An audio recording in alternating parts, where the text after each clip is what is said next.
السلام علیکم۔ آج کی ویڈیو کے اندر یہ جانیں گے کہ قربانی کا وقت کیا ہے اور اس کے متعلق چند مسائل کو جانیں گے۔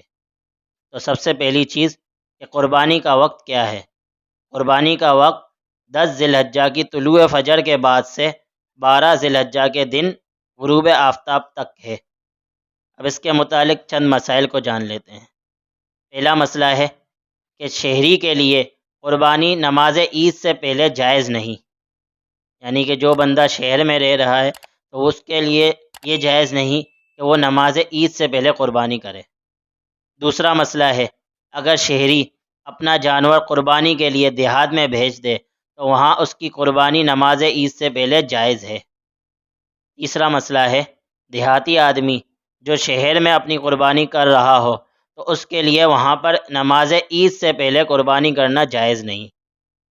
چوتھا مسئلہ ہے کہ دیہات میں رہنے والے وہ لوگ جہاں پر نماز عید نہیں ہوا کرتی تو وہ لوگ طلوع فجر کے بعد اپنی قربانی ذبح کر سکتے ہیں۔ پانچواں مسئلہ ہے کہ نماز عید سے پہلے قربانی کرنا درست نہیں، اگر کر لی گئی تو نماز عید کے بعد دوبارہ قربانی کرنا ضروری ہے۔